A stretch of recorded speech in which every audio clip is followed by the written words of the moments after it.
Welcome to the Carey Nieuwhof Leadership Podcast, and I hope this next episode helps you thrive in life and leadership. And if you enjoy it, hit the like button, subscribe to my channel, that way you'll never miss a thing.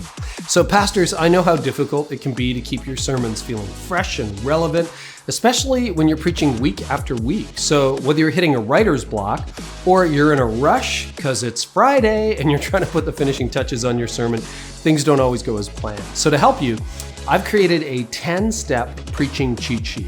After decades of preaching, I've simplified the whole process of preparation into a series of steps and reminders that can help me and you ensure that our sermons are engaging, relevant, and memorable. Super easy to use, 10 simple prompts with examples, and you can start using it as early as this Sunday. So just go to preachingcheatsheet.com or click the link in the description. You'll get a copy sent to you for free today. Today's episode is also brought to you by Compassion. Words are powerful, but as a communicator, it's far too easy to underestimate the impact of experiences. So when people experience God in a way that is outside their usual rhythms and routines, lives change. That's why I encourage you to bring a compassion experience to your church. It's an interactive way to witness the realities of life for children in poverty and the church's incredible response. Families in your community will see how the gospel is transforming lives around the world, and because not everybody can go on a mission trip, you can bring the experience to you. Compassion is currently working with the local church to release over 2.2 million children from poverty in Jesus' name, and I have personally supported them for years. To learn more, go to compassion.com/Carey, and now to today's episode. John, welcome back. Thanks for having me again. I'm looking forward to it. So when your name comes up, and it often comes up in the best way, I always tell leaders, and this is sincere, and I think I may have mentioned this to you, no one I know seems to work harder at their craft than you do when it comes to writing and public speaking. I would love to start by diving into your disciplines, your current disciplines, when it comes to writing, speaking, and preparing to give a talk. Yeah, so it's an interesting question because I'm in the midst of, I've got a 4-hour one I'm doing in a couple weeks for a client. 4-hour talk? So it'll be a 45-minute keynote, 3 hours of me taking the entire team through like a breakout. So it's an expansion of Soundtracks, this book I wrote about mindset. Yeah. So in a situation like that, I start to gather the ideas. I start to gather them and go, okay, what do I want to accomplish in this? Where do I want the audience to be going as we talk about this? Where does there need an activity? Where does there need humor? Where do I need to, I think about a speech like an accordion, like you can constrict it and expand it. And so I'll go, okay, where does this need more space? Like it was too long between jokes here. That was a dry, like I brought them through a desert. I don't need a desert. Okay, I need some humor in here. I need some story in here. I need some application here. Whoa, I did too much here, and I know they're going to feel overwhelmed if I give them, here's 10 easy things to do. Like nobody sitting there wants 10 easy things, And so like, where do I need to dial it down? Where is my enthusiasm adding too much content? I would say, X amount of years in, that's where I'm leaning into letting a speech breathe, where it takes courage to let a speech breathe. I think a lot of times young speakers, new speakers overfill it because they're afraid they won't have enough value. And so I'm learning now to go, here's an idea. Let's talk around this one idea. Let you and the audience think about it and give you space. And so that's kind of how, from a speech perspective, that's how I start. But the big thing I'm doing now is putting a priority on thinking. Like I'm really deliberate about thinking. I read this book, The Road Less Stupid, by this guy, Keith. I'm reading it right now. Was it you who, somebody, totally. You told me to read it. Okay, thank you. So like that idea that we don't put a value on thinking. And then I'm listening to all this old school stuff like Earl Nightingale and all the kind of the classics that I never listened to from like the 40s. And they have these audio collections that are like 15, 16 hours on Audible. And a lot of it's about thinking. And I realized I'm moving so quickly, I barely give myself time to think. So in the month of June, I set a thinking goal. And it's August when we're recording this, I have a thinking goal and I'm writing down like every hour that I've put toward thinking.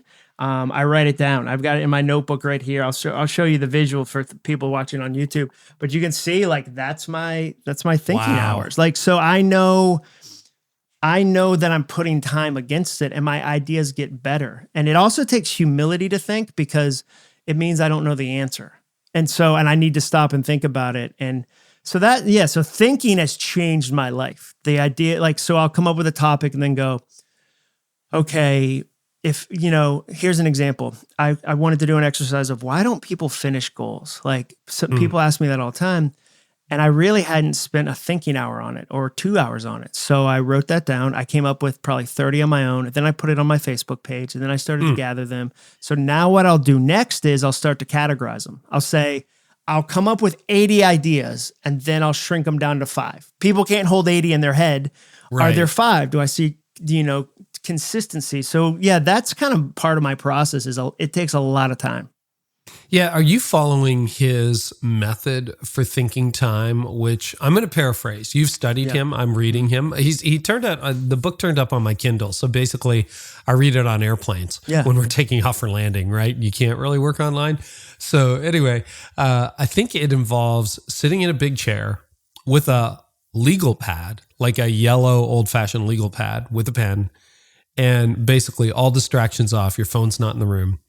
And you just give yourself 1 or 2 questions to think about for an hour? Is that about right? Is that what he's saying? Yeah, so for me, that's about right. I mean, the only change I'd have to that is I've started to collect ideas in a different way, where if I have an idea while I'm working out, or if I have an idea where I'm out and about with family or friends, I have a Google Doc that says these ideas are awesome. And I titled it that because I want that positive reinforcement. So it's not, That's ideas cool. to think about. These ideas are awesome.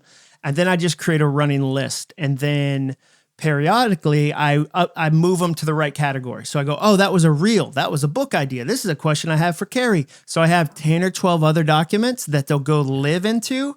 And so I got this sense that the only way I'm able to write what I hope are good books or give good speeches is if I spend lavish amounts of time on my creativity. I said to somebody the other day, you can tell when an author has written a book with their hands, but not their heart. You can just feel oh, they weren't in this. Their heart wasn't in this. It was a great topic and they got paid to write about the topic, whatever. But and it's technically true, but you go, but they're not in it. And they wrote it with their hands, not their heart. And so for me, in order to write something with my heart, I have to treat ideas like diamonds versus like rubble. And so I have to spend the time and go, here's an idea I heard, here's something and so as I'm listening to audiobooks, as I'm doing all this, I'm trying to treat the ideas like they're worth something and then get them in the right place. To not be an idea hoarder. There's a lot of leaders that are idea hoarders. They have a million, an idea in this notebook is worth 0. It's in this setting, it's worth 0. When I get it out of the notebook, when I start to shape it, when I start to share it, now it starts to have a lot of value. I had fun collecting it. It's great. But until I share it, until I do something with it, it doesn't have its full value. So I'm really a geek about ideas and about thinking. Of course you'd put it in a notebook. That makes sense because you've been like Mr. Notebook for years and years and years. And I find that more exciting. I haven't obviously executed on this, but what I have executed, and I want to ask you this next question. It occurred to me, I've got a pre-digital memory. I remember when you used to stare at the ceiling tiles or at the clock to watch second hand turn because you were so bored because there was nothing to do.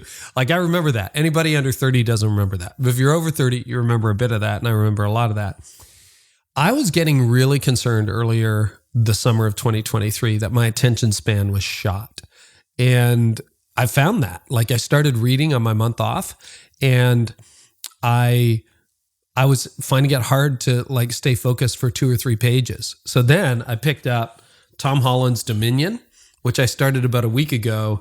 It is thick, man. It's 1 paragraph a page and it goes on. There's no pictures. Oh, there are pictures in the middle, but it is a tome. And now I can do a half hour, no problem. Did you have to retrain your mind to sit still for that thinking time, or was that process easy for you? What are you doing? Some hacks, tricks? Yeah, I mean, I'm constantly training it. So it wasn't I retrained it and then I got it back, but I am paying attention to okay, I can scroll Instagram Reels and devour those, and I look up and it's been 40 minutes. And so part of, when I think about the things I do to stay focused, one, I give myself a ton of grace. So I'm not going to beat myself up for getting distracted. The odds are stacked against you. I say this to people all the time. There's 30,000 of the world's best developers working to get your time. So like the odds are you should never go, it's so weird, Instagram's so sticky. No, it's not weird. They have PhDs on staff who go, how do we make Canadians who are redheaded in the Toronto greater area spend more time on this thing? Like, it's not like the odds are against you. So I do things to what I would call even the odds or stack the odds, in my favor. I don't bring my phone into my bedroom at night. I charge it in my office because I know I don't bring my phone to transition moments. So a transition moment for me is I go run, I had a great workout, and then I turn on the shower and I stand there in the bathroom looking at my phone, and next thing I know, the water's been running for 11 minutes and I don't know where the time went. So I have a hard time making transitions. I leave the phone in other places. But then there's things like I read with a pen. So if I'm reading a physical book, I have a pen. And if I need to stop because I got distracted by something, I draw a little circle in the margin where I stopped. And I go, okay, wait a second, what's going on? And then I pick back up. So I don't go, oh, I couldn't finish this whole page. Like I'm giving myself little ways to move forward and go, I moved the page forward. I moved, and so I think little things like that help me. And then the more time I spend reading, the more time I spend listening, the easier it gets. So I listen to, when I'm working out, I listen to probably 15 minutes of a sermon and 45 minutes of an audiobook that's positive and motivational. And I'll listen to that same audiobook 4 or 5 times if it's a good one. And so I'm constantly feeding myself that. I always tell people I'm a naturally negative, pessimistic person, like cynical. I grew up in Massachusetts. Maybe it's because I'm from Boston. I don't know. Yeah. But I don't start positive. I've just tested positivity and I've tested negativity, and the ROI of positivity is so much better. So I don't starve my doubts and my fears. I drown them. Like I drown them in other things. So when somebody tells me I'm really distracted, it's hard for me to focus, or I'm really negative, I kind of look at it like if you didn't eat all day, at the end of the day, you were like, oh man, I'm so hungry. I don't know why. It's like, I know why. Like, I know no why. Like you didn't eat. And it's the same thing with positivity or focus or effort. I'm really trying to practice them. And then I feel like time is the only honest metric. You can say all you want, but until you're putting time against something, it's just fantasy. So if I want to write more books, I have to throw time at it. If I want better, stronger ideas, better speeches, better ways to help people, I have to throw time at it. And often time alone, time that's focused, time that's deliberate. And so I look at it like that. But when you find something you love doing, like the thing for me, no one wakes up and goes, I want to be disciplined today. Or today I'm going to have grit. Today I'm going to have persistence. That's not how life works at all. What happens is you bump into something you kind of sort of like, and you want to give it a little more time. And so for me, when I started blogging in my mid-30s, I liked it. And I thought, oh man, I like this. So I didn't say to myself one day, I need to start getting up earlier and watching less television. No. I found something I loved, and then I looked at time like a log, and I wanted to throw it into the fire, make the fire even bigger. So I always challenge people, like, find something you love so much that Netflix becomes boring. Like, what? That's the goal. Like, Netflix, like, I still will watch TV. It's not like I'm against TV, but like when you've got something you care about, other stuff loses its shine. It's not that I became so deliberate I don't scroll as much now or whatever. It's just that I thought, man, if I write more, I get to write more books, and that's the greatest thing in the like, wow. And so then I just started throwing hours at it. That changed my life. I want to go back to the quality of ideas too, because I think thinking time can really help with that, like sitting there for 30, 60 minutes with just a pen and paper, no distractions, working on ideas. One of the things, you get a lot of books sent to you as I do. One of the things that's really alarming me, either I'm becoming more critical in my eye or the trend is happening, but I find a lot of stuff gets published that feels very superficial. In other words, somebody thought about this for 20 minutes, turned it into a book, or as a friend of mine says, could have been a blog post, right? Like, but it's not a book. And as you and I have talked about before on this podcast, the more books you write, it gets easier in some respects, but harder in the other because you've used so many stories and so many ideas, right? Yeah. And I think Nir Eyal and Cal Newport both would say the ability to focus is a superpower. Like if you want to stand out, particularly in the age of AI, your ability to focus and create deep thought, meaningful thought, singular focus, following through, that is the superpower because everybody else is distracted and in the shallows. Has your thinking time or any new disciplines you have helped you focus? Because I want to focus on focus, I guess is what I'm saying, John. Yeah. Right? Yeah, no, 100%. And the other thing I'd say is that use it in the way that helps you the most. So I have a big whiteboard in my office. I'll walk up and down and throw Post-it notes. Like today, I have 4 different colored Post-it notes because I had 4 buckets of ideas I was working on. So don't chain yourself to this kind of rigid idea that you have to sit still for 45 minutes and it has to be this. Like if that helps you, go for it. But if you're a person that needs to move around, like I need to move around, do it that way. Like I really don't care about the means. I care about what gets done. So if you go for a run and come back with 3 amazing ideas, awesome. If somebody else goes, I set my spot, I wrote, awesome. But again, like I think with a book, it's really the challenge is when the idea hasn't been tested with real people, that's where it falls apart. So when a book has been written in isolation, I think real people immediately go, but what about? So like I just wrote this new book, All It Takes Is a Goal, and there's 40 real stories in it from 40 real people that aren't me. So if I had written that book in isolation and didn't take the time to talk through the ideas, to work through the ideas, to, what ends up happening, Carey, is like, here's an example. You're in the book. Like, I don't know if you saw this part in the book. You're in the book because I talk about you flying your parents to back to see the Tulip Festival. I did read that. That was really cool.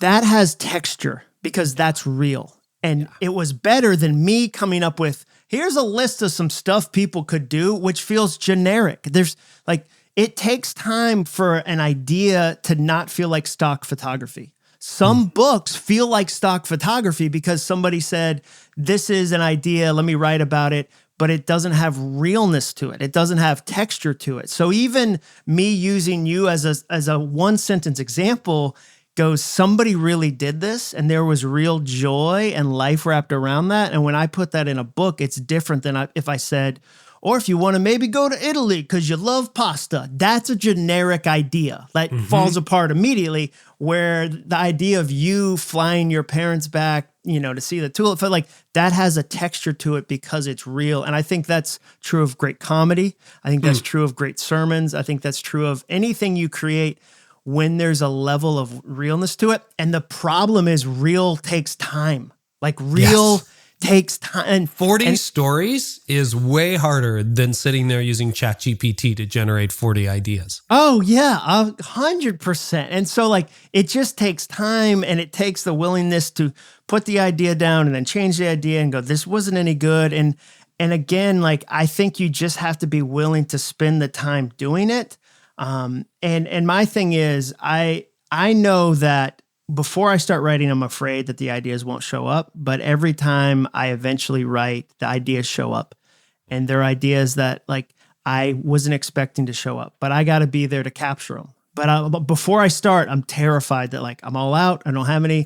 So like I have to sit down and do the work of doing it. And then the other thing I'd say about focus, Carey, is you have to have a goal you're working toward. Like nobody focuses just because focus. Like I focus because if I focus, I get to write a lot of books. Like my wife called me out on this. One thing that changed me in my writing was I got stuck between books. I got stuck between finish and soundtracks. So I took too much time. And then like the months stacked up and I got afraid of writing. If you don't do a difficult thing, every day you don't do it, it gets more difficult. I'm in that space right now. Next question. No, exactly, right? But it's been 2 years since my last book released. You got to jump in. You got to jump in. Like you're adding days, dude. You're adding days to the wall. The wall gets harder to climb every time you add another day to it. It's only getting higher. And so I got stuck, and my wife very lovingly, because I love that about Tony. We were talking about your wife, that she'll say true things to you.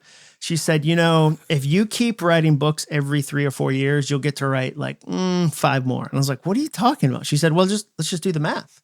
So how many contracts can you do? And how old are you now? And I was like, oh my I want to write way more than 4 or 5. And so I now had a reason to focus. Like I had a mission to focus versus going, I need to get better at focusing. So what I've seen is somebody who's got that, and it doesn't have to be perfect. It doesn't have to be final. Like you have to know exactly where you're going, but somebody who has that will push harder, will lean into it, will kind of give more of it because they have a reason, because they go, and that's where like take basketball, NBA. NBA players whose only reason was to get the money stop playing well when they get the money. So they get the big contract for 10 million. And if that was their only reason, there's no reason. Players who go, no, I'm here for excellence. I'm here for my legacy. Like Kobe made a lot of money. Kobe didn't go, okay, I've made the money. Like LeBron could have retired 5 years ago. Like he's made all the money. Like Tom Brady had made all the money, but excellence was their goal. So they always had something to keep trying and getting better. And so for me, if you can figure out some of that, then you'll learn to focus. Well, and you know, a lot of people who listen to this podcast too, you and I were talking before we hit record, like one of the reasons retirement isn't attractive to me at this stage, nor to you, is we love what we do. Like, hey, there are days, but I mean, most days, like, this is pretty awesome what we get to do. Another thing, I want to talk about experiments before we dive into goals. Another experiment, new thing for you is you took 30 days off this past summer. So what did you learn on your summer vacation, Jon Acuff? Well, one, I learned I'm the source of most of the chaos in my company. So when I was absent from jumping on emails, there were less emails. When I was absent from starting fires, there were less fires. Wow. So that was, I learned that. I learned I'm less important than I think. It turns out the world did not fall apart with my 30-day absence. There's as a leader, you're like, oh man, I was hoping there'd be more storms, and maybe I'm just a person that has a company.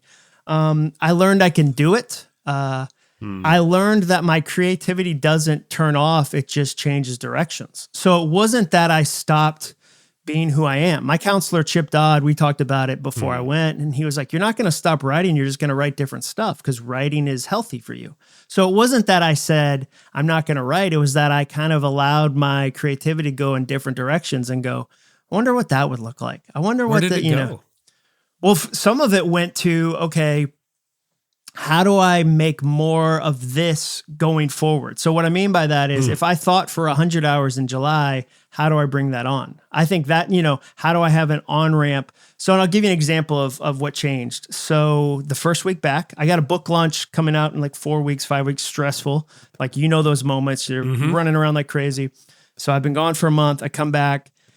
And I feel this sense of I'm supposed to leave margin. I'm supposed to leave margin. One of the other things I got from that month was that every new possibility starts with people. Like every possibility starts with people. And I am an isolationist, and I don't make time for people a lot of times. And so I need to make more time for people. So it's the Tuesday. It's the second day I've been back. And my oldest daughter says, hey, I'd love to play pickleball with you before I go back to college.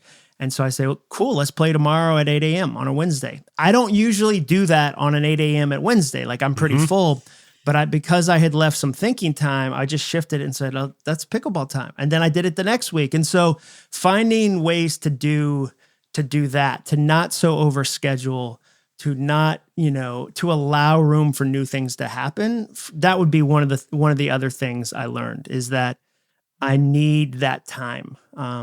And I need flexibility. That's the other thing. I struggle with like wanting to control everything. And I think there's a lot of leaders that feel the same way. Like my pastor, Kevin Queen, talks about being addicted to control or addicted to certainty. And so learning to practice letting things happen versus they have to happen in my way, in my time. Like, that's been a lesson I'm continuing to learn. Was there a detox period or a withdrawal period? 7 days. I was I was like itchy. Like first 7 days, I was like, and my wife said, because she saw me packing, she was like, hey, it doesn't count as vacation if you read 42 like leadership books while we're gone. That's not like, don't just try to secretly shift to a different form of work. So like we've been married long enough that she can tell when I'm present and when I'm just working when I essentially say to her, well, I know she knows if she sees my laptop, she's going to know I'm working. So I'll just start to take a bunch of notes on my Kindle. She won't be able to so like a lot of it was, I'm going hiking, like I'm out hiking. A lot of it was, I cranked up how interruptible I was. When I'm, during a regular work week, I'm not as interruptible as I am during vacation. So when my wife, Jenny, there was one day she was like, we were in the mountains. She said, hey, I was just driving around. There's this massive rock in this neighborhood. It's like almost a monument. Like, this is a huge rock. Let's go look at it. And I was like, oh yeah, let's go look at the huge rock. So like little things like that, you could be like, okay, let's go see what that's about, versus I could schedule that rock for Tuesday at 8 a.m. if you're available. Like, like you just go in the moment. So things, and then here's the other thing, Carey, this is one of the things that kind of like broke a broken soundtrack for me. It like just ended. I used to have this idea about money where if you built a company, if you became successful, you had less time and you were stressed all the time, and it was the cost of being successful. But the reason I got to take a month off was because I worked hard and I got successful in some areas of my life. I got to stop for a month because I had worked hard, not I became a slave to the work because I worked hard. So I no longer believe the lie that to be successful means you have to get burned out, you have to work all the time, you have to have a terrible marriage, your kids don't know you. Like, that's a very, I think, pervasive idea in leadership. And so now it's hard for me to believe that one because I saw the opposite. I got to slow down for a solid month because I had worked hard. So now I'm like, okay, where else can I work hard and also slow down? Like, what if that leads to more slow down? That's even better. I think one of the things, I love tracking with you, John, and John and I usually schedule a phone call every month, just 30 minutes. I so look forward to it. We have one, we're talking now, but we got one next week. Yeah. Which I'm very excited about. And you and I had a conversation about business model too, because I think you're getting at something that's really important. It's like, everything I do is going to get bigger and better. And it's shocking when you come back after a month off and like you can catch up on email in a morning and there's not too many fires burning and you're like, wow, that would have taken me a month and I'm now caught up in 2 hours. That's been generally my experience over the last few years when I've taken a month off. It's like, that's insane. So you come back, but before you went away, we had talked about, cutting back on some things that maybe weren't successful, because the other assumption is every year I have to do more, right? It's true of churches, true of businesses. You were doing more. And we talked about it was an episode on this show, the John Lee Dumas episode, that I'm like, give this a listen as just a complete counterpoint. You need to go listen to that episode. If you haven't listened to that episode, I loved it. It was a lot of fun because we talked shop. And what was your takeaway from John Lee Dumas when he was on the show? My takeaway was that he had a really fun version of productive restraint. Yeah. So by that, I mean, he was willing to say, hey, these are the things I'm doing. This is how I want my life to be. This is good. Like, I have a sense of enough, and my sense of enough might be different than another person's sense of enough. And that's what I took. So I look at him because I know he could probably double, triple, quadruple, whatever the thing he's doing. And he's like, no, this is the level. Like, this is a healthy level for me. So being willing to kind of figure that out, to ask that question, to explore that, to like, I know a healthy level of speaking for me. I know a healthy level of writing for me. I know a healthy level, but because I enjoy it, I always tell people you'll become a workaholic faster at something you love than at something you hate. When 100%. You hate it, you try to do less. Right. When you love it, there's no, like, every opportunity, like, oh my gosh. And so for me, that episode was really instructive because I think he was really practical about it and would say, hey, here's what I'm doing. And then the other thing, Carey, I think as leaders, if you don't review the stuff you're doing, if you don't look at the data, you never get to learn. And so you think everything's important. So I remember from a data perspective, my team was like, hey, we should use QR codes on your slides, like when you speak. And I was like, nah, texting is better. And they're like, just, can we test it? And I was really old fashioned about it.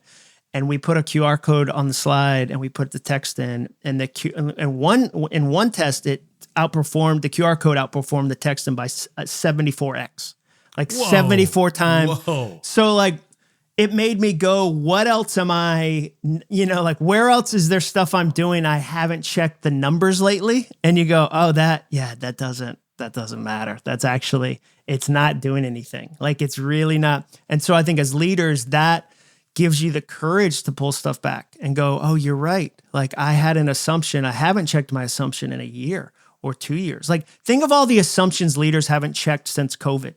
Like I think you and I talked about this. I think part of the challenge is that people are getting burned out right now because they're working double jobs.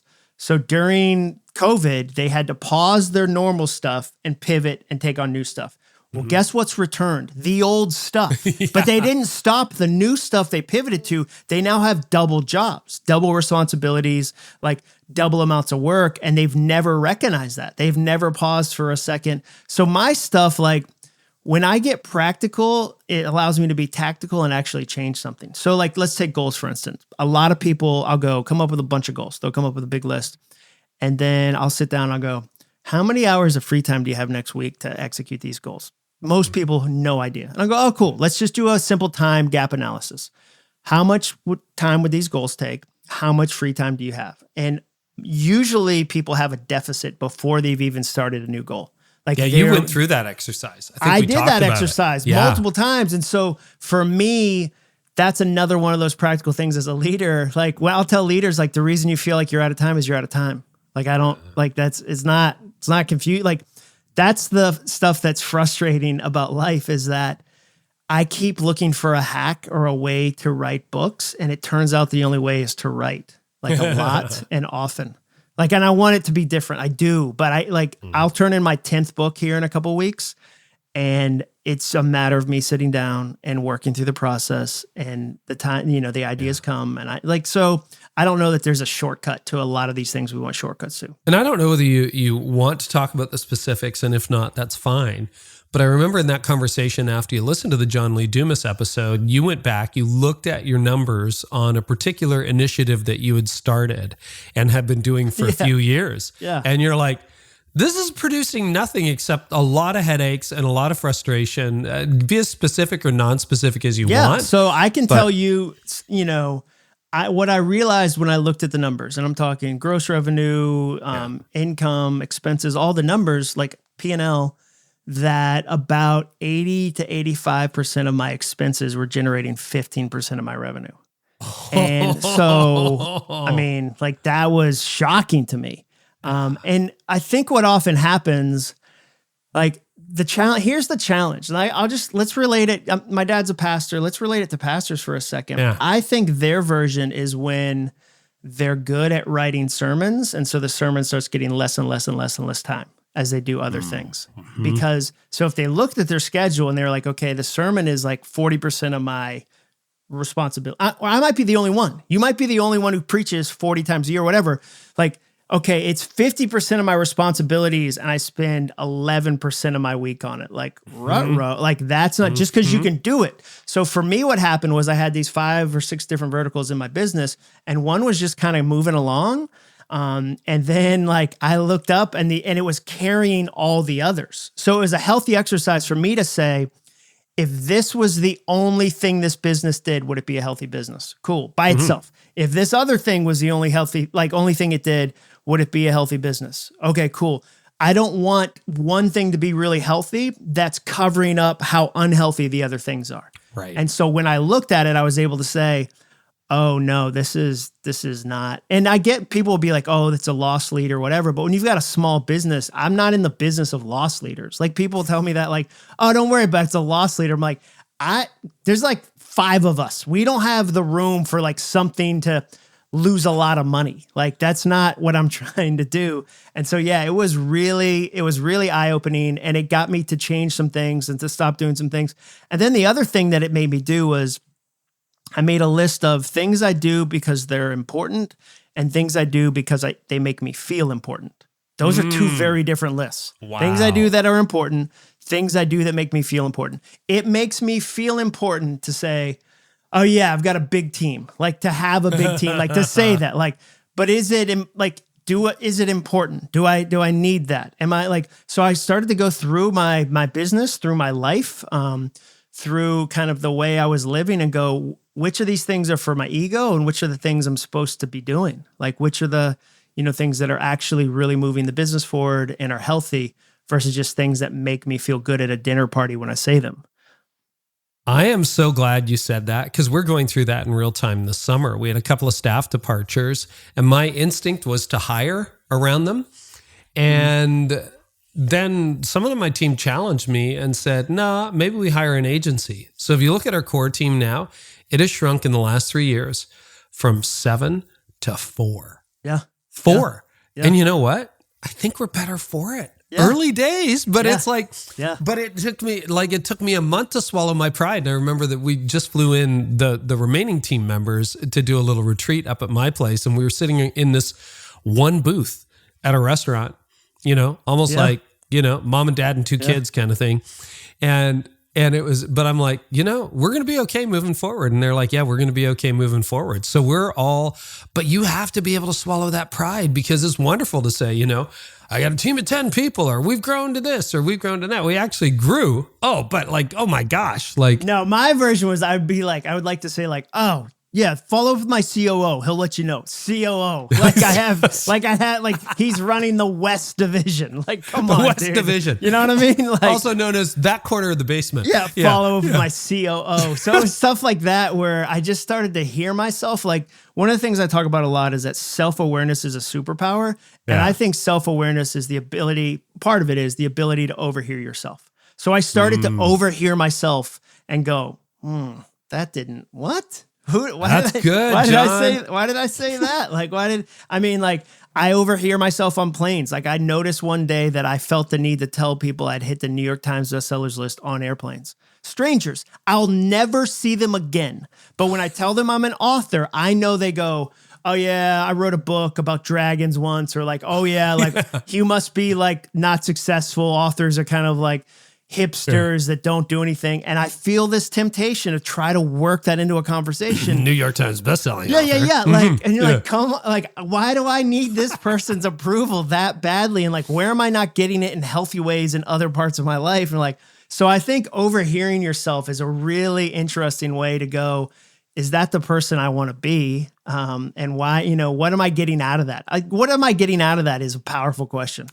Like, what am I getting out of that? That's a great exercise. You know what? Because I didn't have language for it, but I think I've caught myself overhearing myself saying things. And I'm like, ooh, that's like it's not good, man. Like, this is really who you want to be? Like, come on. Well, and everybody does it. And so then, so then what happens is I think you start to anticipate moments where you want to be ready. So I know, for instance, if I get invited to some mastermind, like, influencer thing, I'm going to feel insecure. Like I'm going to show up and somebody's going to mention something. I'm going to feel like I got to say something big or whatever. So now I can be a little more prepared for that. I can go in and go, I'm going to ask these 3 questions of the people I talk to there. Like I'm going to be curious about other people. I know I'm going to be tempted to say this phrase. Like I know, like with the book launch, same thing. I know I'm going to be tempted to assign my identity to the book launch. Like it's going to happen. Like I know it's going to happen. This will be my 9th book. Like it happens. Like I'm going to feel insecure. I'm going to be grumpy the week before. So what am I doing against that? Going to watch those Amazon charts like a hawk and the Nielsen book scan. Yeah. Yeah. So for me, it's about going, if I pay attention, and then here's the other thing, like I'm obsessed with wisdom. Like that's the big thing right now I'm working on. I'm obsessed with wisdom because I'm told it's worth everything, even though it costs you all that you have. So then I made a list. I was like, what does wisdom cost me? I'm told that in Proverbs 4. Wisdom like is supreme. Get it, even though it costs you all that you have. So I was like, well, let's make a list of what it'll cost me. It cost me my ego. Because to learn from somebody else, I have to sacrifice my ego. It cost me humility. It cost me time. It cost me money.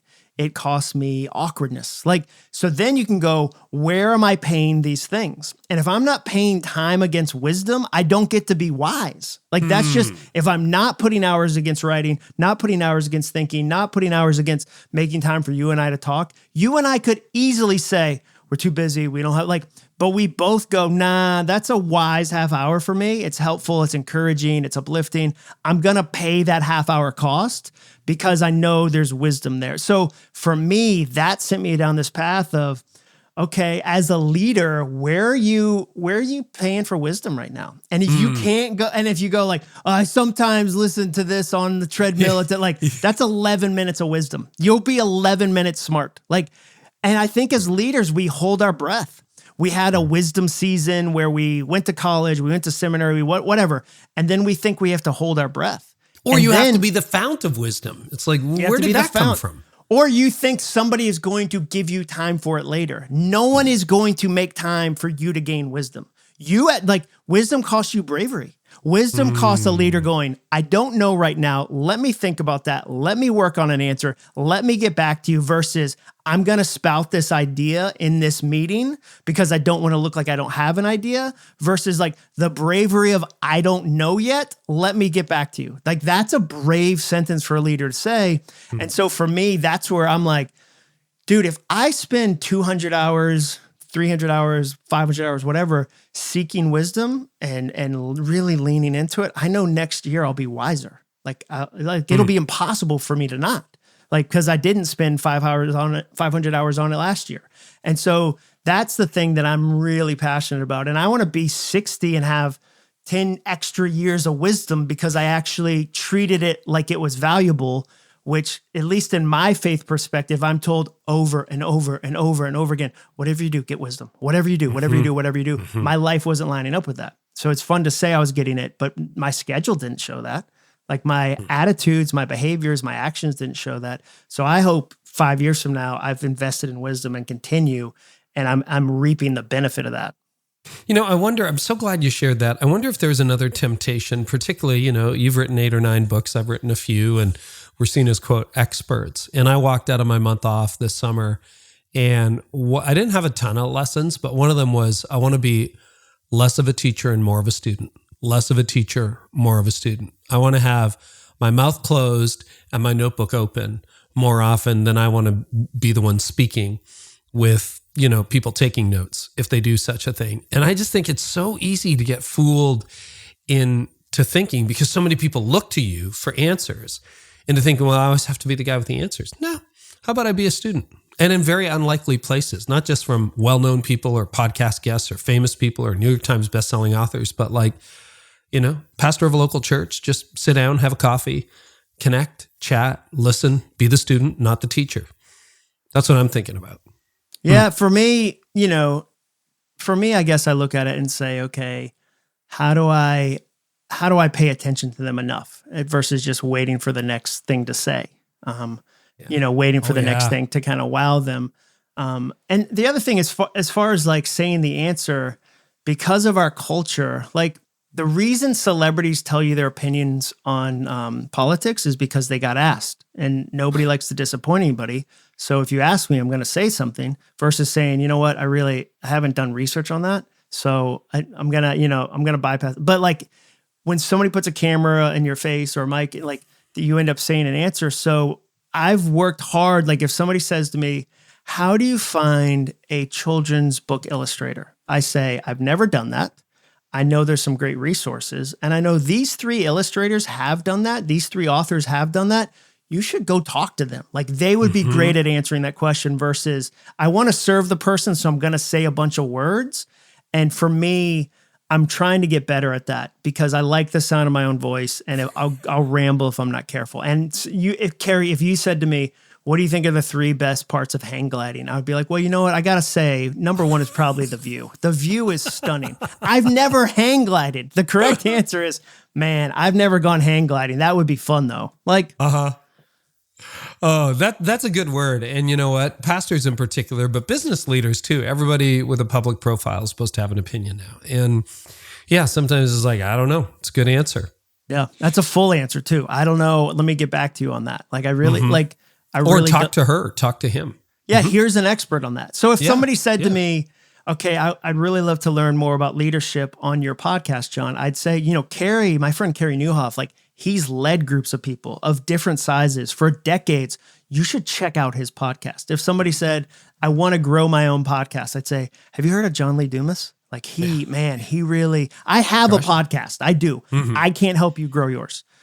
But John Lee Dumas, man, he's got a system, and he's like, I think that's fun where you get to like point. And there's something so great of when you don't try to think you have to do it all. Like my brother runs a nonprofit. So when somebody asks me about nonprofits, I go, you're going to love my brother. Let me connect you with my brother. He's right in that zone. He's done that for 12 years. Like, so I think that's fun too, because it takes the pressure off you to feel like you have to, and you can hear yourself tap dancing when you're talking about something you know nothing about.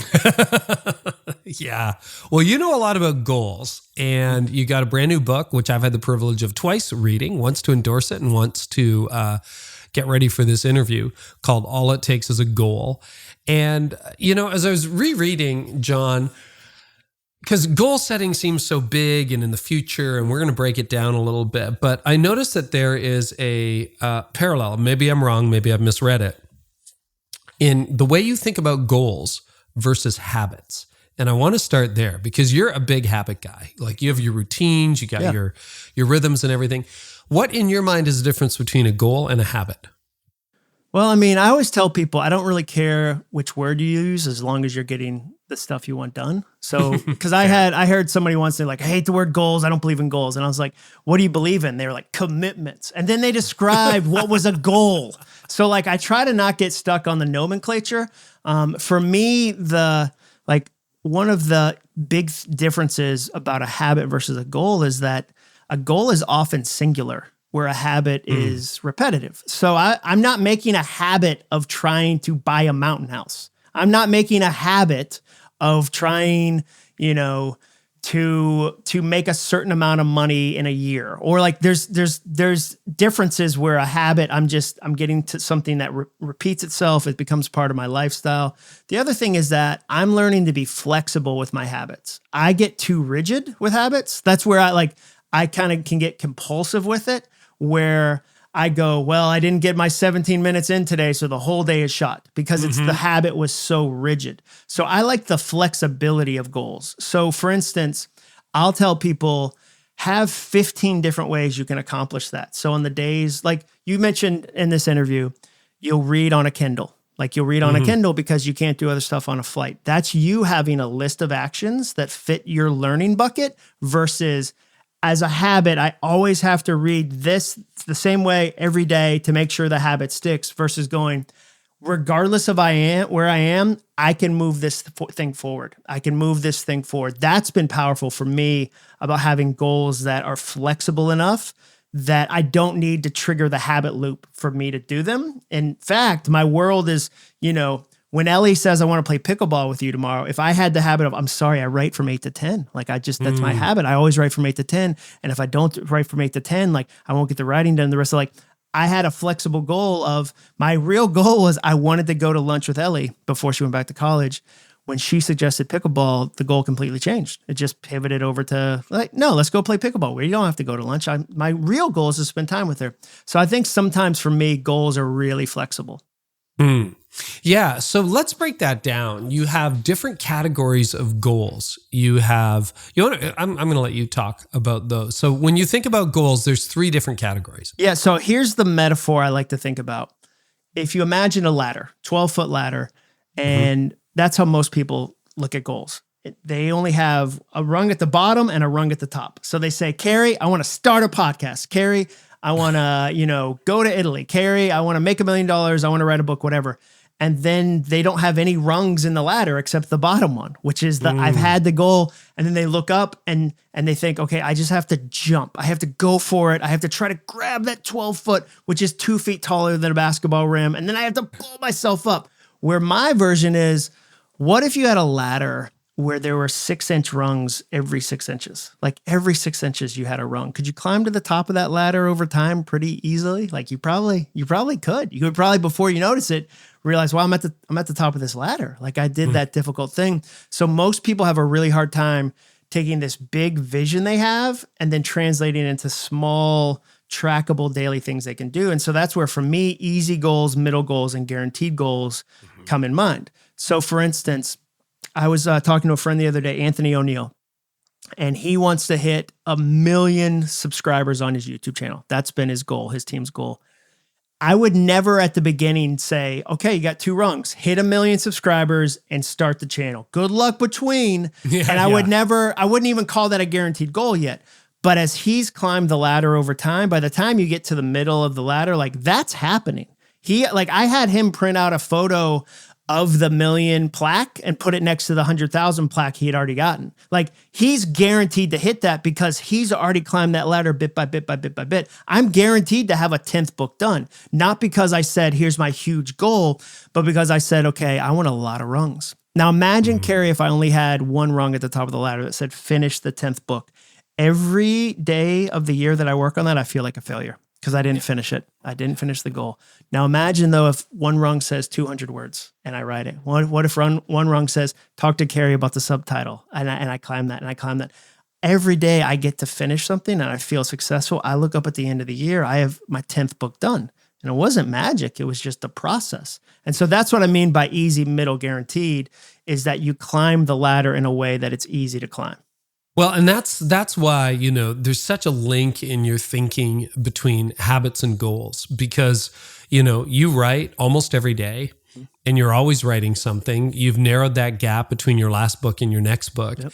And you talk in All It Takes in a Goal about almost, and it's not hubris, but the inevitability of selling 1 million books. Yeah. Do you want to explain the math on that? Because I think, you're right. If I sit here, never written a book, or I've written 5, I think I've sold 250,000 books or something like that. But I don't have a goal to sell 1 million books. Yeah. Now I'm going to write a few more, God willing, all that stuff. But how can you say I'm guaranteed to sell 1 million books? Well, I didn't make the goal at the very beginning of the goal. That would be ridiculous. Like if culture teaches us go big or go home. If your goal doesn't scare you, it's not big enough.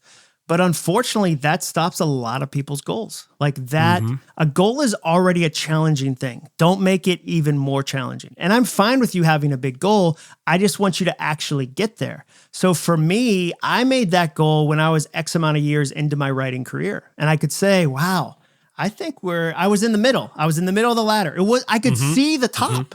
Like at the bottom, it was 100-foot tall ladder, Carey. I couldn't, if you said to me, there's 1,000-foot tall rung up there, can you read what it says? I would be like, dude, I just have a blog. I'm 32. I've never even written a book. And you're like, that's not encouraging. If somebody said to me, okay, you'll get to be on global leadership stage, it's going to take 15 years and you're at the start, that would have discouraged me. I couldn't have climbed that ladder. But I didn't say that to myself. Nobody said that to me. I remember I did a book signing line once with John Maxwell, which is a huge mistake. He's amazing, but it's a mistake because you sit there by yourself while 100 people buy his book and you feel like a complete loser. So people would get out of line with armfuls of his book and go, hey, John, I like your blog. Not in a buy something kind of way, but I like your blog. And they'd get back because they didn't want to lose their spot. You made me laugh. Yeah, thanks. A dude walked up, tapped me on the shoulder and said, 10 years, buddy, 10 years. That wasn't encouraging. Now it was true, but it wasn't encouraging. So for me, now that I'm in motion and now that I'm in the middle of my ladder, I've done some easy goals. I wrote a blog. That's pretty easy. I wrote my first book. It was a little harder up the ladder. Wow, I wrote my 4th book, my 5th book. I'm in the middle of the ladder. Now I have a writing career. What? I didn't have a writing career book 1. I got $30,000. After taxes, and agent fees, that's $13,000. And people would come up to me at work and be like, you gonna quit your job? And if you won $13,000 in a lottery, nobody would go, you moving to Mexico? Man, you did it, dude. 13 whole grand. Woo, Cancun, let's go. And so for me, when I'm in the middle of the ladder, I look up and go, I think I could do 1 million. I think I'm at 860 right now. I think I can do 1 million. I control that because I'm going to keep writing. What I don't control is this next book will sell 1 million. I don't control that. I really don't. I control a lot of hustle. There's things I do control, but I don't control a single book selling 1 million. But I do control at this point, knowing what I know about the middle of the ladder, I'm getting to 1 million. That's just math at this point. Yes, that's if you happening. keep writing, it's just math. Plus your back catalog keeps selling. Yeah, so for me, et cetera. Yeah, that's what I mean by a guaranteed goal. That's guaranteed to happen. And then the flip side of that would be, if you're a cyclist, if you rode 1,000 more miles this year than you did last year, you're guaranteed to be a better cyclist. That's not, you can't go, I don't know, I hope so. No, you did 1,000 more miles in the saddle. you're 1,000 miles better. Like that's a guarantee, Carrie. And so like, that's what I mean by guarantee, is taking some of the magic out of it and going, no, this is happening. Like you're gonna, like this is gonna, like John Lee Dumas, like that episode was all about guaranteed goals, where he was like, hey, here's how it works. Here's the system I built. Like he didn't say in that, like, yeah, I have no idea how any of it happened. He does the opposite. He goes, here's how it happened. I'd love to teach you. And I love that approach.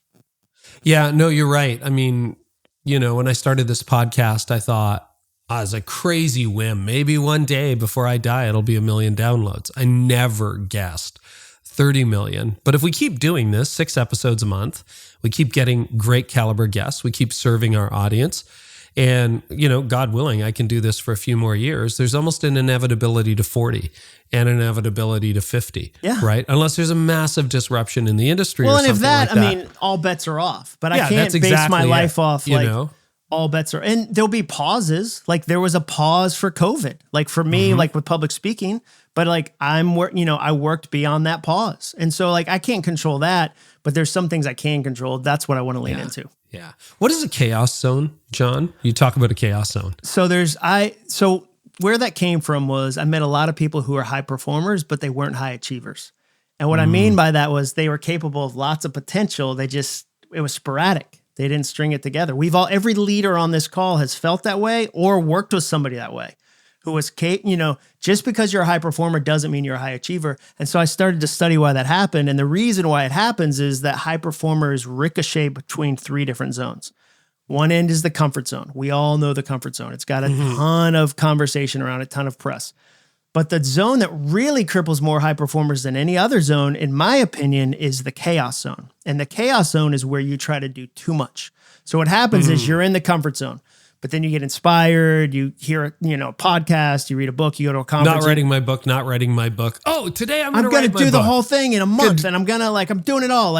And you go, I'm going to learn yoga and pay off debt and date my spouse. And I'm going to travel more. And you try to do it all and it all falls apart. It's the chaos zone. I relate it to the rabbit and the tortoise story, the old fable by Aesop, where he only had 2 gears. He was taking a nap by the side of the road or he was sprinting. He had no middle gear and he lost the race. Now the tortoise had a middle gear. He kept making steady progress, which is the potential zone, which is in between those 2 kind of opposite ends of the pole. It's kind of the Goldilocks zone. It's not too hot, not too cold. It's just right, where you make steady, deliberate progress over time and you accomplish a lot of things because you're in the middle of your potential. Okay, that's super helpful. So if someone wanted to set an easy goal, what can you give us some examples, hittable easy goals? Someone wants to work their way up the ladder. What's at the bottom of the ladder? Yeah, so okay, we're on a podcast. Let's say you want to start a podcast. So a hard goal would be, I'm going to record my first 10 episodes. An easy goal is, I'm going to brainstorm a couple names of the podcast. I'm going to find 3 podcasts I like. I'm going to listen to a couple of their episodes. I'm going to take a little bit of notes. I'm going to read John Lee Dumas's book. I'm going to set a time frame. I'm going to do the first one for a week. So for the first week, all I'm doing is Googling possible names. That's all I'm doing. Second week, all I'm doing is listening to episodes of other people's podcasts. That's easy. And all of a sudden you go, okay, yeah, I think I want to do this. And what you're doing, Carrie, at every level, you're figuring out what price you want to pay. So if somebody tells me, John, I want to write a book, and I go, well, why don't you read Bird by Bird by Anne Lamott? Like, that's a really fun way to kind of get into writing. If they go, no, I'm not going to do it. Well, then you're not going to do the other stuff that's even harder. Like, if you won't do the on-ramp to the goal, you're definitely going to hate the other stuff. But so for an easy goal, like, that's an example. Another example would be, okay, John, I want to run a marathon. Awesome. That's an awesome goal.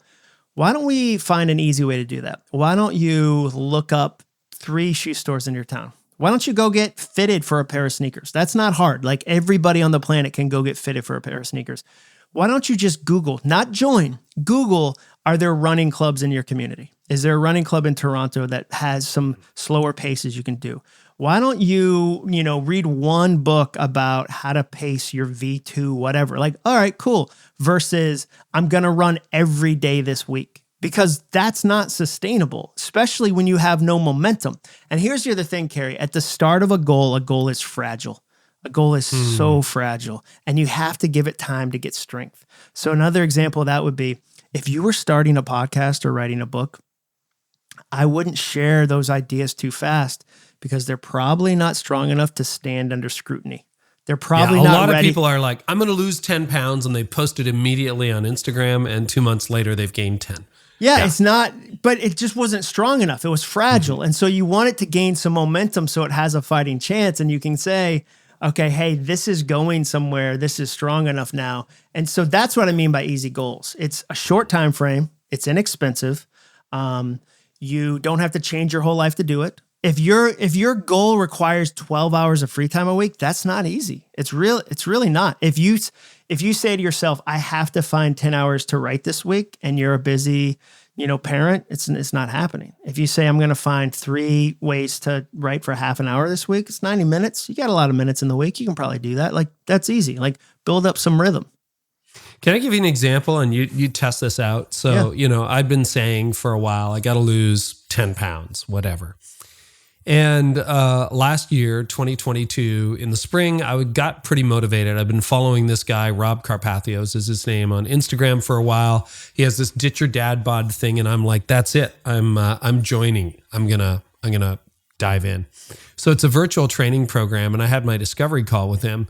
And he works out with weights and a home gym and the whole deal. And I'm like, look, here's a couple of things. Number one, I live in the middle of nowhere, so me to go to the gym, that's a 2.5 hour endeavor. It's just not going to work, right? I'm not going to make that kind of time. Secondly, I'm on the road half the time. So if this doesn't work, like I'm eating in restaurants, I can't do meal prep every Sunday and weigh my chicken to the gram like some of these guys and do, don't right? fly with your chicken. That's weird. That's weird. Really like weird. Carrie, if you're on a flight with cooled chicken, no, that's too far.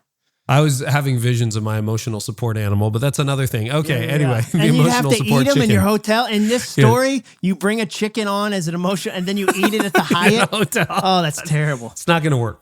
So I'm like, that doesn't work. It's got to fit into my lifestyle. And he said, well, you can work out in hotel gyms. And I'm like, sometimes I have a really nice hotel, and sometimes it's a broken elliptical. It's not going to work. So he said, we can do body weight training. I'm like, great. So anyway, for about 17 months, we're doing body weight training. I've had a few up and down. So it's like squats, push-ups, the whole deal. I'm on a very, I can go and have ice cream. Yesterday I had an ice cream cone, and I was down 0.5 pound this morning because it has to stay within certain macros, et cetera, et cetera. There's a lot of nutritional freedom. Bottom line, it was very replicable. I could do it. It was really hard at first doing those workouts. He starts you at 3 a week, and then you move to 4. And long story short, I ended up down 20 pounds, got my little 20-pound plaque. It's awesome. Nice. And he kept saying it's inevitable. Like if you just work the program, and it worked into my lifestyle. So, I don't even go to the gym at a hotel. I just put a towel down on the floor in my room, and that's where I do my workout. It's very sustainable. That's how you start with an easy goal, kind of moves to a middle goal, and then eventually you get guaranteed, you do this and you're going to lose 20 pounds. Exactly. And he didn't say to you at the start, I need a 16-month commitment. He didn't say, Carrie, you need to sign a 16-month.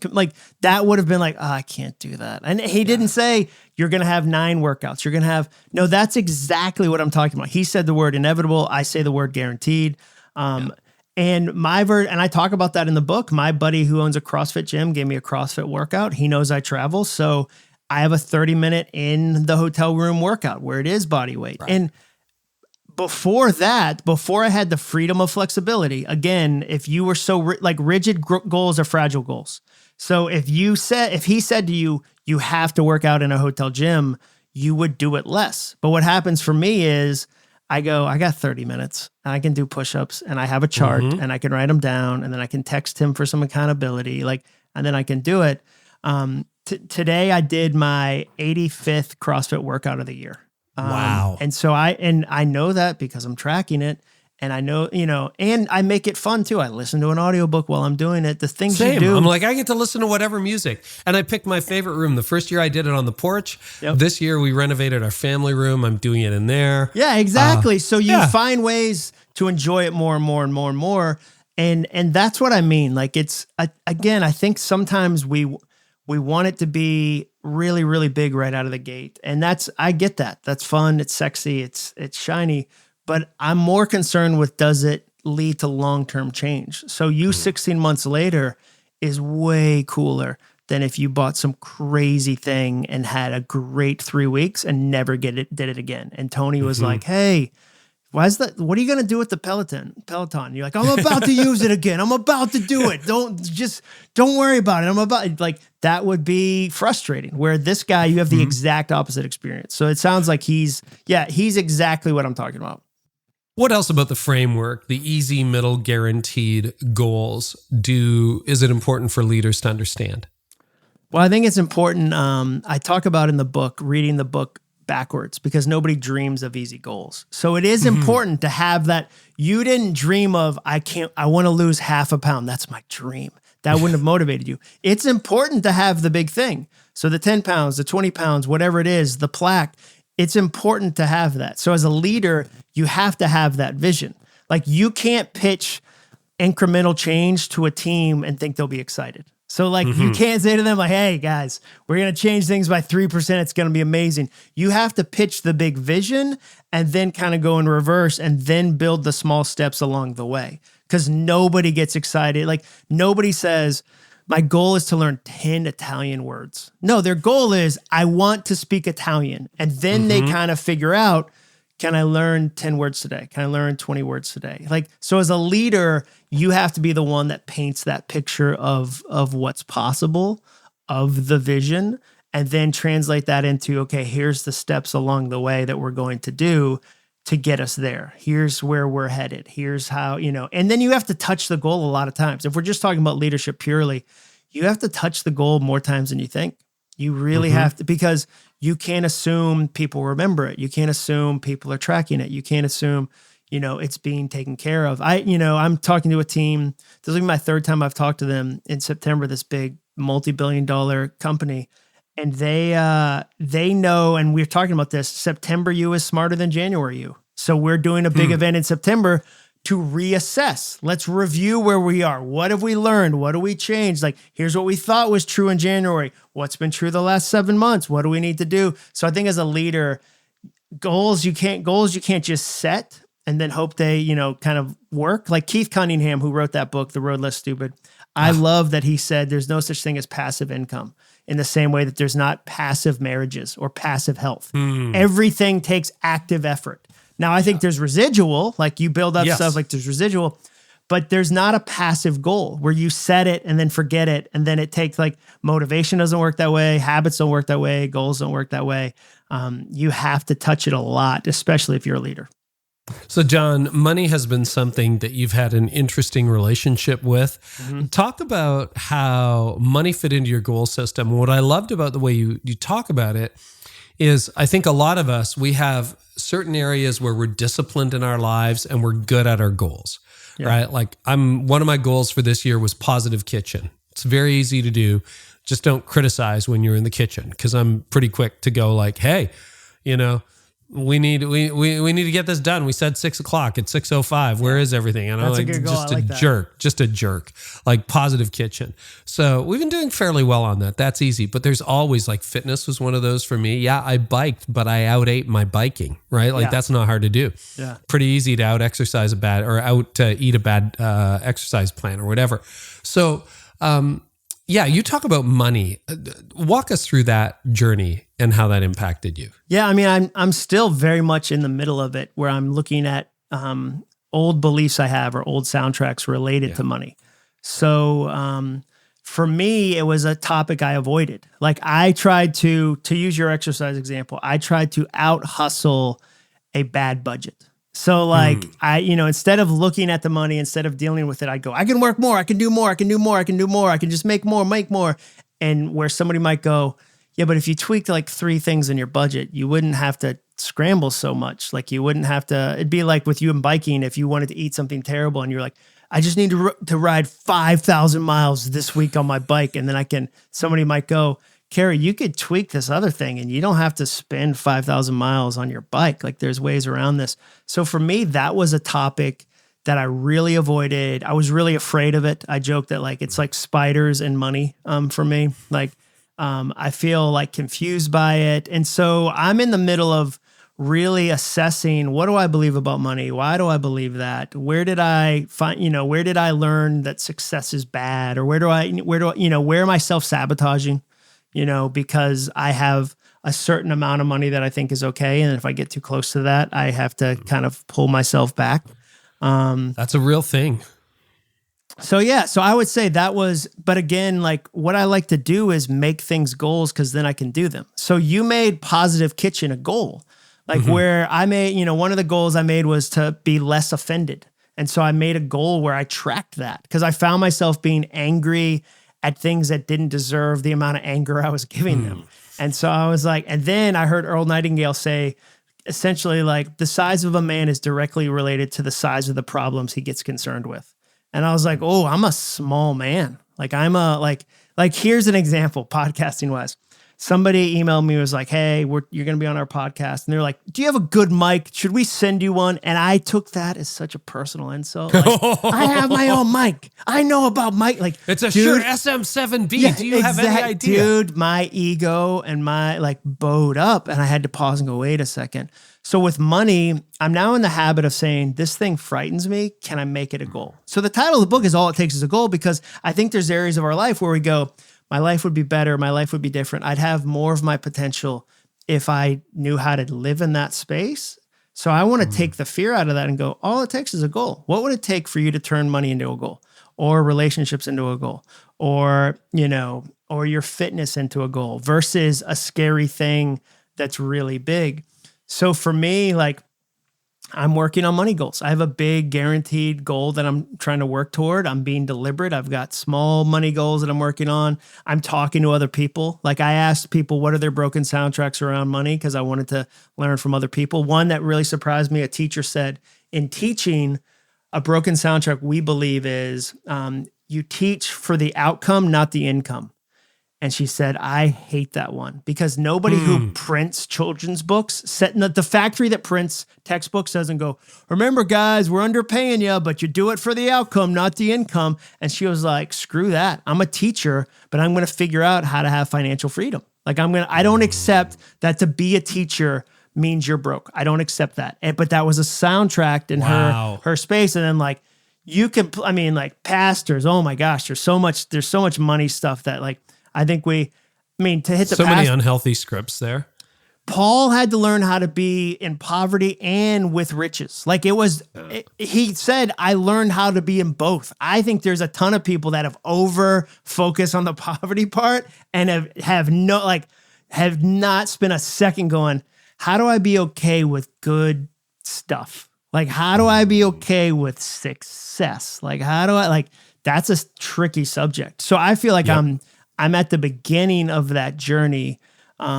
But I think as leaders, we tend to, again, ricochet back and forth between ideas. And so I think when people got really kind of stuck on prosperity, we ricocheted the other direction. Right. Because we're so averse to prosperity, which I think that's not a bad thing to be averse to it. But then the other option is what? Yeah. So that's a thing I'm in the middle of right now. Yeah. So guaranteed goal. Mm-hmm. How do you know when something is a category, like a candidate to become a guaranteed goal? What is the threshold? Well, so for me, it's, do I have proof? Once I've done an easy, once I've done a middle, I have proof. So I'm turning, again, I'm experimenting, I'm trying, I'm testing, I'm figuring out, do I want to do it? I'm also quitting goals. Not every easy goal will turn into a guaranteed goal. There's things I try all the time that I go, that was dumb. Doesn't fit my life, did not return the ROI I wanted to.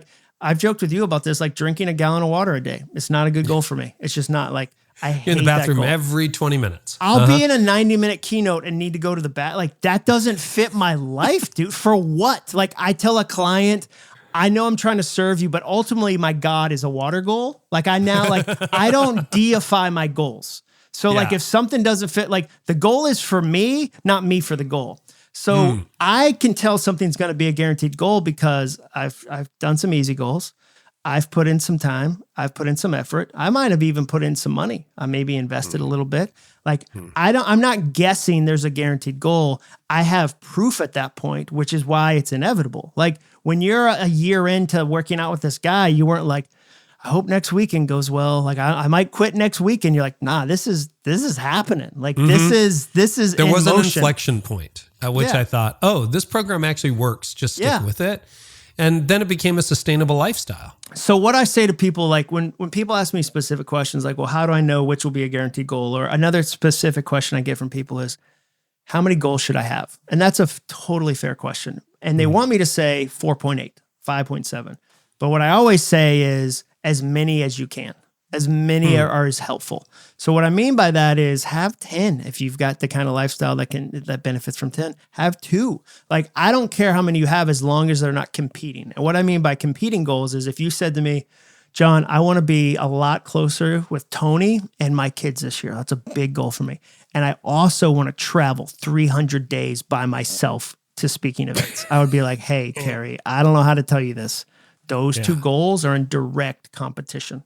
So for me, I don't know anybody whose life is so simple that they can only have one goal where they go, I'm only going to focus on my health. I'm going to let my relationships kind of, good luck. Like I'm going to, I always, whenever I see a goal influencer online who's like really aggressive and really hardcore, I always want to like hear from their spouse.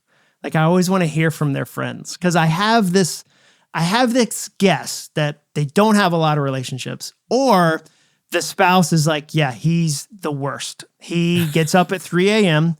and we tried to go on vacation and he had to pick a resort based on the gym. And so it didn't have anything for my kids because it had to be based on the gym that the resort had. And you're like, ooh, like, so I'm not trying to make my life like that. I'm trying to say, okay, how many goals can I do? How can I serve other people with the goals? How can I encourage my family to have goals? Like, how can I make it a healthy, really fun part of my life?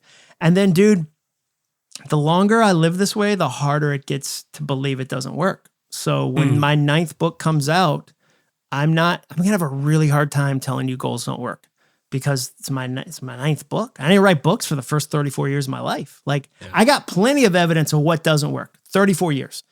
I'm 47. I got 13 years of evidence of like, oh man, if you try this stuff. And then you couple that, I have this thing called the Guaranteed Goals community where we teach people goals. I have hundreds and hundreds of real people that are like, oh, I got one of my favorite stories in the book. A woman got her degree from the Car Rider pickup line. So during the Car Rider pickup line, and as she picked up her kids, she would watch 15 minutes of a lecture. She would read a little bit of a textbook. And over time, she did that enough that she got her degree. So I don't have to guess like, do goals work? And I think if I stay on this path 10 years from now, when we are talking and you've got 100 million, listeners on your podcast that will go, yeah, goal, man, they work. Like that's pretty fun. And again, I don't think it's hubris. I just think it ends up being proof and it ends up being encouragement. So like one of the things that people ask me about all the time is imposter syndrome. They go, how do you get over imposter syndrome? And the only way I know, like the only way I found is with work, with results. So when imposter syndrome gets loud for me and goes, you're not a real writer. Like, you're not like this book, you're not a real writer. Like this other person's a real writer, you're not a real writer. I go, oh, this is awkward, but that shelf has like 9 books I wrote on it. Like, I feel like that's what writers do. Like I have a stack of, I think I've done the thing. And so when you exercise for 16 months and some voice in your head that's discouraging goes, what are you even doing? You're not in shape. What are you, like, you're not a real exercise person. Like, what are you even doing this for? Because that happens. You'll go, oh, this is so awkward. This is my plaque. Have you met my plaque? This is my 20 pounds off plaque. Like and then I don't feel like I'm an imposter. So that's the thing, is that it becomes this circle where you do a little bit of the work and you get the feeling, and then you want to do more of it, and you get the feeling, you want to do more of it, and you get the feeling. And I genuinely believe finishing a goal is one of the best feelings in the world. Like, I really do. And so I always say, like, happy, busy people don't have time to hate other people. Like, happy, busy people don't have time to criticize people online. Like, I'm too busy doing cool, fun stuff, and like, I don't have time for it. Like, I love when somebody says, did you see that mean thing somebody said about you? I'm like, no, I don't have any idea about that. Like I was writing a book today, and they're like, do you want to know what it is? I was like, nah, I'm good. Like, no, why would you? Like, no, I'm good. Like, I don't need to go there. I don't need that. Like, I'm good. So for me, it just becomes a really fun way to live life, and I don't want to stop it. Wow. Yeah, I love the idea of guaranteed goals, thinking of the inevitability of some things. That's highly, highly motivating. I remember when we're fortunate, we were able to pay off our mortgage, and watching it go down every month. At first, it feels so impossible, right? And then you're like, oh, it's getting smaller and smaller and smaller. And then it's just gone one day. Dude, and you get to a point where you're right, where it crosses over and you're like, no, this is happening. Like this is no, this is real. I would crawl to the bank to pay this last check. Like you weren't gonna get to where like you were 5 payments away and say to Tony, on second thought, yes, I don't think we should do this. Or like Let's tap into that line of credit and just blow it all up. Yeah, like 10 payments away, you weren't gonna be like, Tony, hear me out. What about a horse? Maybe we should get a horse. Like that was inevitable. And then like it happened and then when you have a guaranteed goal that happens, you get obsessed with other things. So that's the fun part about life is when you go, okay, what else? So I'll give you an example that's kind of the reverse. This summer, Jenny and I were talking about a sports car. Like I've always wanted to have a sports car. I don't have a sports car. I've always wanted one. And she was like, I think you'd be anxious in it. I think you would park it a million miles away. I think you'd be nervous every time you drove it that some teenager was going to hit it. And I was like, yeah, you're right. I could see that. And so then like a week later during July, when I was thinking, I thought, you know what's weird? I just let my fear tell me what kind of car I drive. So I let my anxiety set the car limit. Like I said to my anxiety, hey, is it okay if I have a Volkswagen? And it was like, we'll accept that. That's an acceptable, like, that's a nice little GTI. Yeah. But then I was like, what are other parts of my life and my leadership where fear is getting to set the day? Like, what are the other things in my life where maybe it's an amount of money you can make? And you go, what's my capacity? Or maybe it's the type of leadership you get. But I don't want to live a life where fear defines what I'm capable of. And then I try to live slightly under that. I'd much rather go, yeah, I would be a little nervous about a sports car, but I'm going to work on that. I'm going to turn that into a goal because I don't want fear to say, you're more of like a Kia. Like, have you ever thought about like a Kia, John? Like that's your level of stress that you can handle. Like, no, I'd rather elevate what I'm capable of in any area of my life and go, I made it a goal and now it's different. And there's other areas of my life where I've done well at that, but there's a lot of areas where I'm just now looking and going, ooh, okay. Here's the last thing I'll say. I'm sure it'll be not the last thing. I overheard myself the other day saying, I have plateaued in my speaking career fee-wise because I'm not a celebrity. So you and I both know celebrities who get 5 times what we get and do Q&As. So it's because they won a Super Bowl, whatever. They make a ton of money. They don't do a keynote. And I heard myself saying that to somebody and I realized, wow, that's a broken soundtrack. That really is. Now, the 3 questions of soundtracks is it true? Is it helpful? Is it kind? It is true. It's true. There is a level to being a celebrity. Is it helpful for me to say that? It's not, because what it makes me do is not work hard. It makes me give up. Is it kind? Of course it's not. So what if instead I said, I'm going to create such good content and have such amazing customer service that I work around the celebrity level. It doesn't even I'm going to get around it. Like I see it, it's an obstacle. I'm just going to go around it. I'm going to figure out my way around it. Now it's a goal. Now I can do something with it. But again, it starts with that overhearing and going, wow, what's the outcome of that thought? The outcome is don't try. Am I okay with that? Like, am I at 47 okay with being like, okay, I've never won a Super Bowl. I can't no, I'm not okay with that. Okay, well, what do I need to do with that? What if I make it a goal, what does that look like? And then I can make it a tactical, tangible goal to actually serve clients so well, they're excited to bring me back. And now we've got a bigger relationship and I can do that. Like this book is written with the attitude of what do I do with this on a Tuesday? That's all the stuff I teach, all the stuff I speak. I'm trying to think, if I'm reading this, if I'm sitting in the audience, that's great. That's interesting. It's inspiring. But what do I do with it on a Tuesday? That's the kind of stuff I like. Great preaching test too. Yeah. So like for me, I know I can turn that broken thought into a true thought. And then on a Tuesday, I can follow up with a client in such a great way that creates such a good experience for them that they're more encouraged to bring me back to speak again. Like that I can do. That's a goal. Well, I love that we're having this conversation too, John, because, you know, you've mentioned humility or hubris a few times, but I think in the church in particular, there's a lot of people who either attend a church or work at a church who listen to the show. There's a false humility that really, like, if our God-given potential is here, we'll stop here, right? Like what's true about maybe the sports car is also true about my preaching ability, or where we're going to take the message that I feel I've been entrusted with, or our leadership lids. And there's almost this fear of success or fear of size. And I think it was Irenaeus who said, the glory of God is man fully alive. And I went to see John Mayer in concert. And the thing that amazed me is that guy doesn't hold back. Like he and his guitar are basically one. He's just out there. He doesn't care if he looks weird either. He looks very weird. A lot of I've seen him in concert. His tongue sticking out and he's all that into stuff. it. Yeah. He's lost in the art. And I'm like, as a communicator, I gotta get out there. Like as a question asker, as a writer, I have to get out there. I have to leave it all out on the field. And there's a part of me that holds back. And so it's going to be really interesting for me moving forward to think about easy, middle, and then guaranteed goals when it comes to realizing the potential. So you die with it all out on the field, not holding back going, well, if I tried harder or I hadn't put those lids on, because this can be used for really, really great purposes, and I think often, what are your thoughts on false humility in the church? Well, for me, I think of the landowner who gives out the 5 and the 2 and the 1 talent.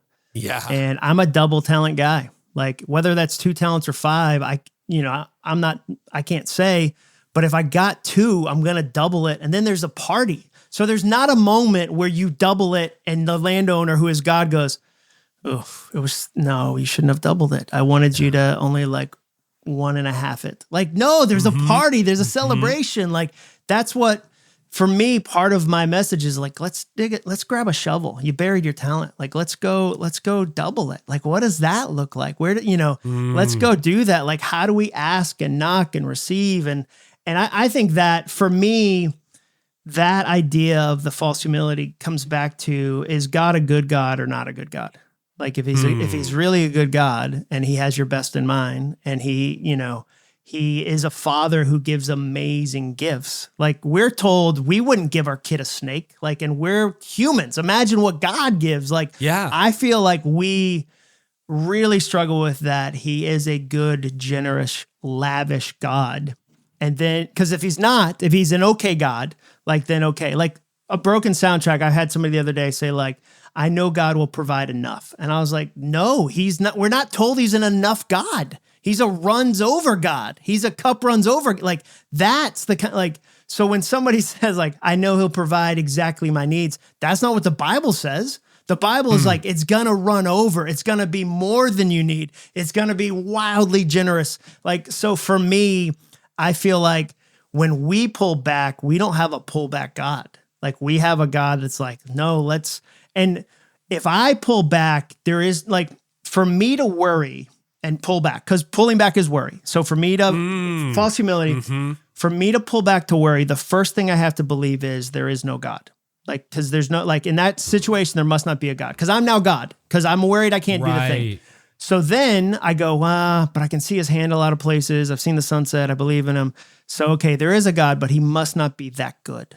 Because I can't give my heart fully to him because I'm going to pull back and save some of it because I don't really want to get hurt. But so for me, if I really believe in a wildly generous, passionate God, then like I'm going to go all out. Like I have to go all out. And as I go all out and go, I did the thing. It's like he goes, there's even more. Like I won't out God him. Like when I go, I trust this thing, I'm building this thing, I won't have a moment where he goes, that was too big. Like you never see God once in the Bible say, I think you should play it safer.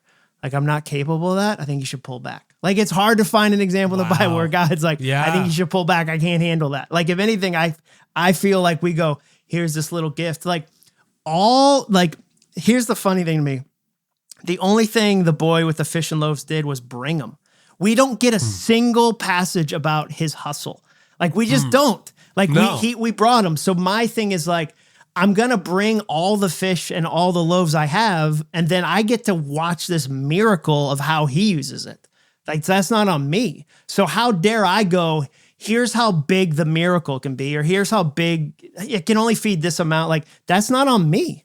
Like it's really not. I say to people all the time, I'm the CEO of my actions, not the CEO of my outcomes. Meaning I'm going to act on these things. Like I'm going to, and then like what God does with them, God's going to do with them. And they're going to be bigger than I could imagine. Like they're always bigger than I could imagine. So that's how, I mean, like from the church, like, yeah, I feel like we should be high performing. I think we should be deeply in love with the talents that we've given because they reflect the Creator. I heard somebody the other day say, it's not arrogance to be confident in who you are unless you think you created yourself. I don't think I created. I don't think I created myself. So for me to celebrate the things I'm capable of is an homage to the God I believe created me. So I don't that.